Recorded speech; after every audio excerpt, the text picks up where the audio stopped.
Today I would like to invite you to listen to the Dhammapada of the Buddha Shakyamuni, the 111th verse from the Buddhist scriptures on the YouTube channel TN Thai in the USA. Though one should live 100 years, immoral and uncontrolled, yet better, indeed, is a single day's life of one who is moral and meditative. This verse shines like a clear bell in the early morning. It does not praise long life. It does not fear death. It does not measure years by numbers or breath by length. It looks directly into the heart of living and asks one gentle question. How do we live this very day? 100 years without virtue passes like a dream forgotten at dawn. One day lived in morality and mindfulness becomes a bridge to liberation. The Buddha speaks not to condemn life, but to awaken it. He invites us to see that time alone has no power. Only awareness gives meaning. Only discipline gives direction. Only meditation gives depth. This verse is not spoken to monks alone. It is spoken to farmers in the field, to mothers holding children, to workers carrying fatigue, to elders facing impermanence. It reminds all beings that the value of life is not found in its duration, but in its purity. The Dhamma here is like clean water. Simple, clear. Life becomes precious not because it is long, but because it is awake. A person may walk upon the earth for many decades, yet if the mind is driven by greed, bound by anger, and clouded by ignorance, those years pass without fragrance. Such a life is like a field left uncultivated. Seasons come and go. Rain falls, sunlight shines, yet no harvest appears. The Buddha teaches that morality is the fence that protects the heart. Without it, the mind wanders freely into suffering. Uncontrolled living follows habits, impulses, and cravings like a leaf carried by wind.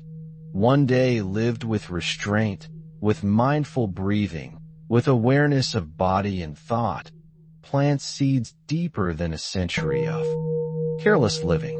In the Dhammapada story connected to this verse, the Buddha spoke of a monk who lived long yet never trained his mind, and another who practiced sincerely for a short time and touched clarity. The Buddha did not praise age. He praised awakening. From this teaching we learn that even a single sunrise becomes sacred when the heart is restrained and the mind is settled. Meditation is not escape. It is returning home. Morality is not burden. It is freedom from regret. When precepts are held gently, the heart rests naturally. When the breath is known clearly, the present moment opens like a lotus. This verse teaches that one mindful day transforms the direction of countless lifetimes.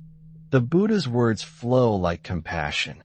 He does not urge fear of death, nor attachment to life.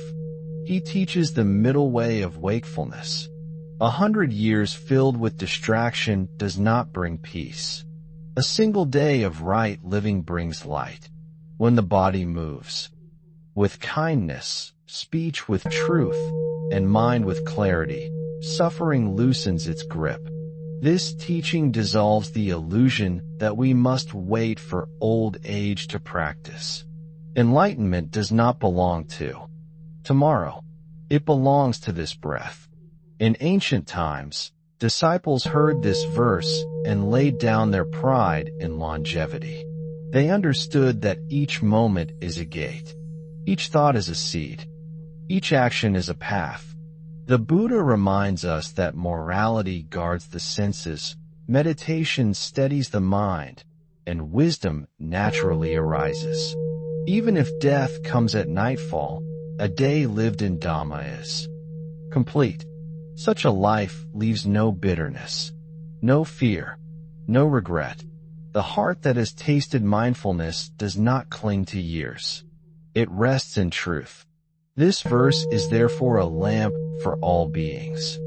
It tells us gently that living rightly now outweighs endless wandering without awareness. To live one day with a pure heart is to touch the timeless. The Buddha teaches that morality is the ground upon which meditation stands, and meditation is the river that carries the heart toward wisdom. Without morality, the mind trembles. Without meditation, the heart scatters. Thus one day lived with careful conduct and collected awareness becomes a complete path. The verse points to the truth that time itself does not purify. Only practice purifies.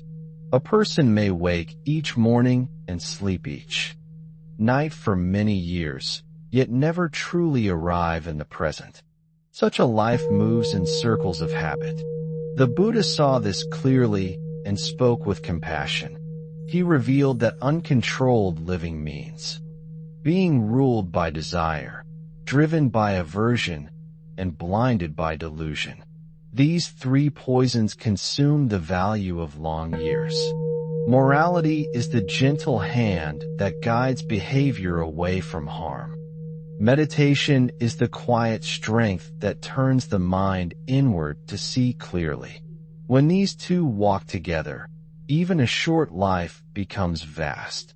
In the ancient story connected to this verse, disciples witnessed how a practitioner who earnestly observed precepts and cultivated mindfulness gained serenity swiftly, while another who relied on time alone remained restless. The Buddha used this teaching to awaken urgency, not fear. He invited beings to recognize that each moment is an opportunity to live wisely. To live morally is to live in harmony with oneself and others. It is not harsh restraint, but loving care. When one refrains from harming, from false speech, from intoxication of body and mind, the heart becomes light. This light allows meditation to deepen. Naturally, meditation then reveals impermanence, unsatisfactoriness, and non-self without struggle. One day lived in this way carries the fragrance of liberation. It is said that when the Buddha spoke this verse, many understood that a distracted life, no matter how long, cannot escape sorrow. But a mindful life, even brief, aligns with the Dhamma. Such alignment brings peace that does not depend on circumstances. The teaching gently dissolves the illusion that later is safer than now. Later is uncertain. Now is alive. Therefore the wise do not postpone virtue. They plant seeds in the present. The Buddha's words remind us that awakening does not require long years, only sincere effort. A single day of true practice becomes a turning point across lifetimes. Meditation is described as returning again and again to what is real. The breath flows. The body sits. Thoughts arise and fade. Awareness remains. In such simplicity, the heart learns to rest. Uncontrolled living pulls the mind outward endlessly. Controlled living gathers the mind inward gently. This gathering is not forceful. It is patient. It is kind. The Buddha praised this patience. He showed that moral discipline protects meditation like a wall protects a garden. Within that garden, wisdom blooms quietly. The verse does not deny the value of longevity. It clarifies its limit. Without Dhamma, time multiplies confusion. With Dhamma, even a single day multiplies clarity. Thus the Buddha teaches economy of life. He teaches depth over length. He teaches presence over duration. When the heart understands this, fear of death softens. Life is no longer measured by years, but by awareness. The story associated with this verse reveals that the Buddha often addressed complacency. Some believed that youth or health or long life guaranteed spiritual progress.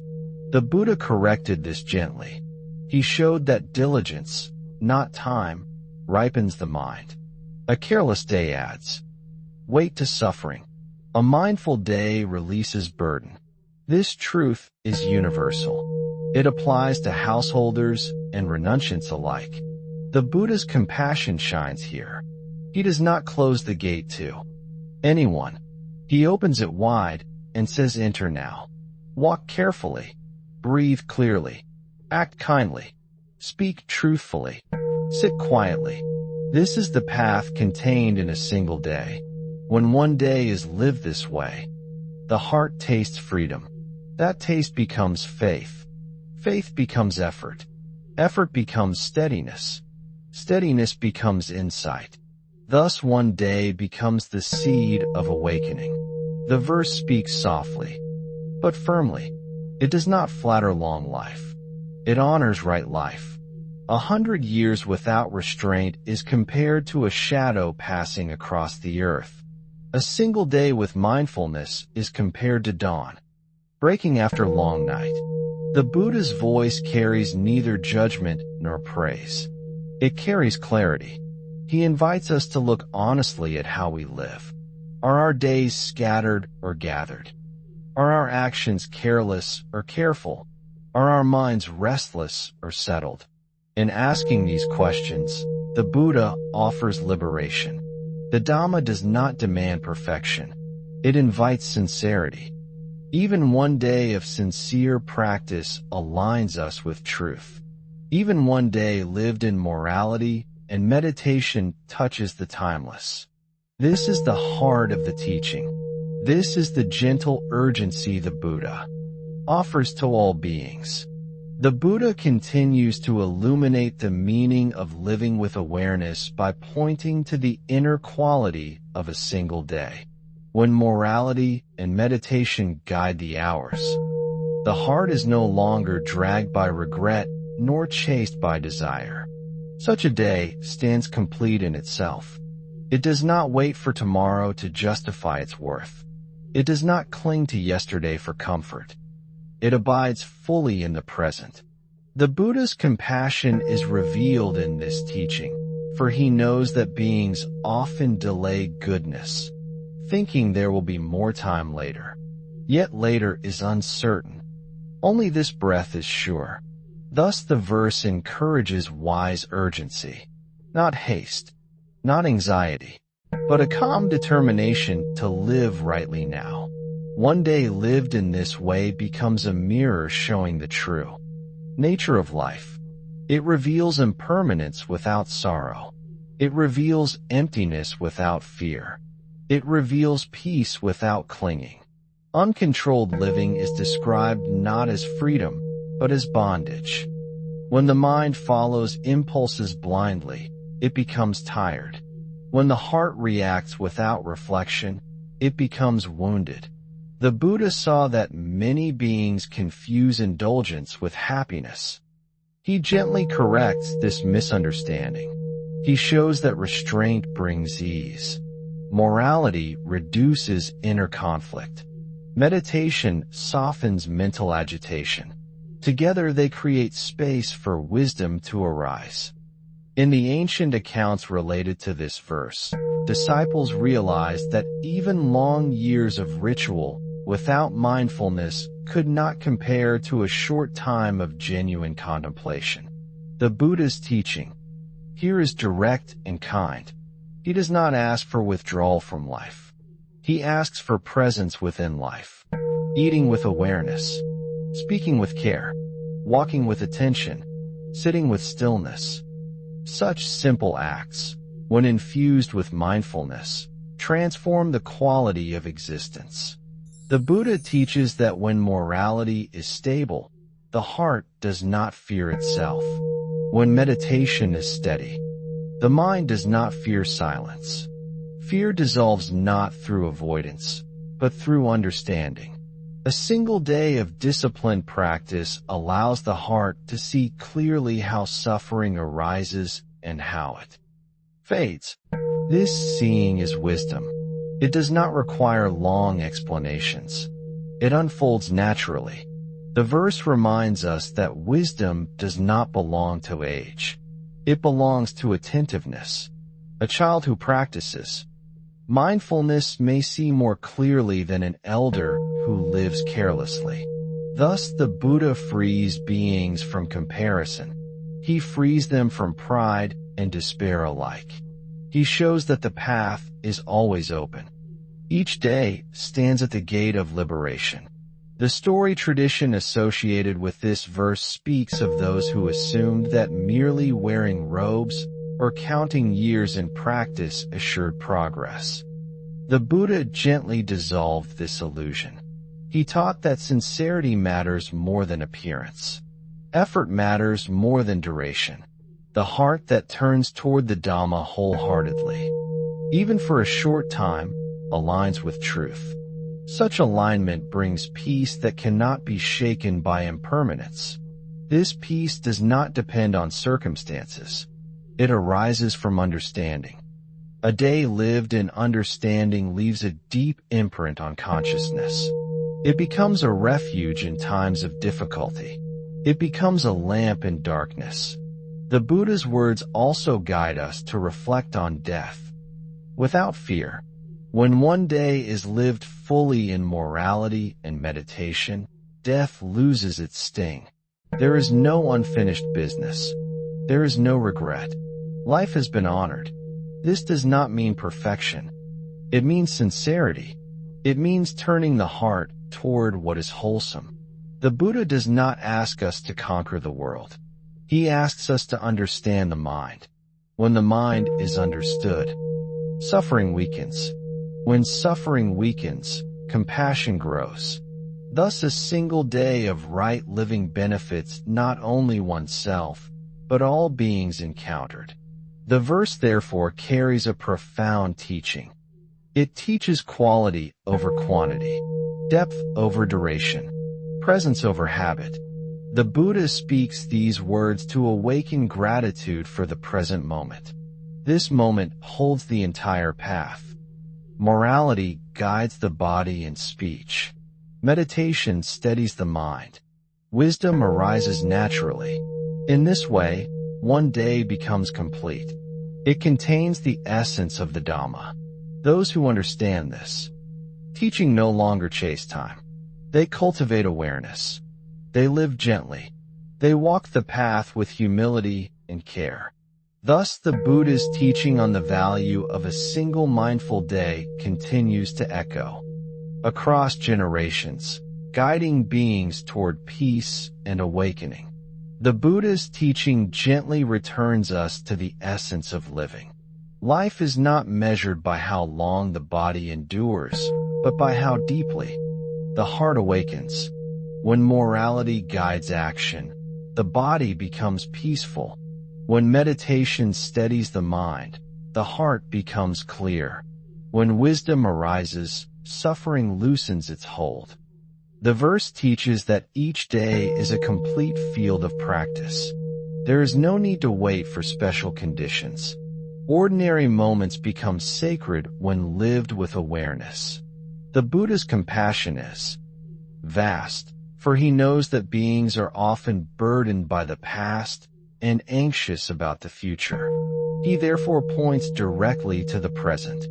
This breath, this step, this thought, a single day lived in.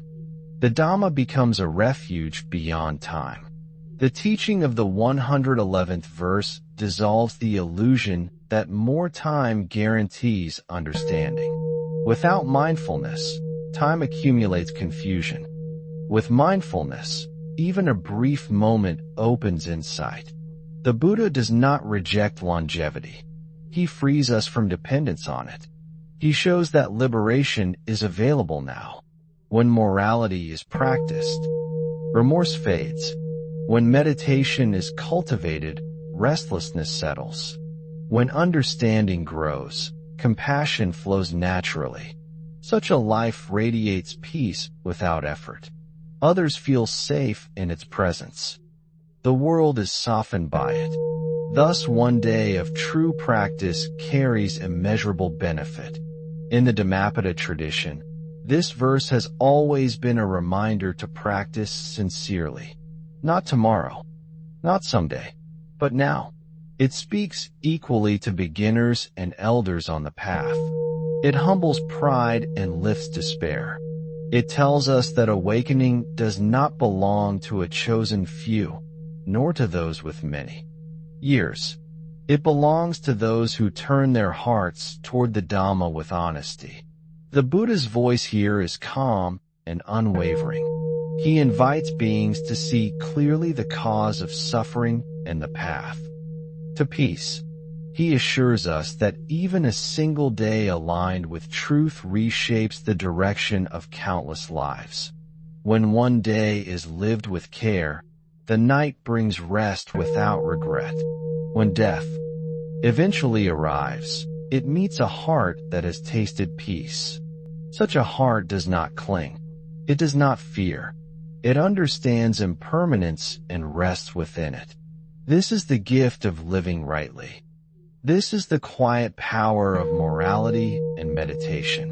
The Buddha offers this teaching not as a command, but as a lamp. Those who walk by its light discover that life, even when brief, can be complete. May these words remind all beings of the preciousness of this moment. May they encourage gentle effort and steady practice. May they awaken gratitude for the path and confidence in the Dhamma. The Buddha's teaching remains timeless, flowing like a clear stream through generations, inviting each heart to drink deeply. One mindful day, one sincere step, one clear breath. In this way, the path unfolds naturally, leading from suffering toward peace, from confusion toward wisdom, from bondage toward liberation. Thank you for watching my video. Namo Amitabha. I wish to bring this merit towards all disciples and sentient beings, all of whom will attain Buddhahood. Remember to like, share, and subscribe to my YouTube channel. I really appreciate your time.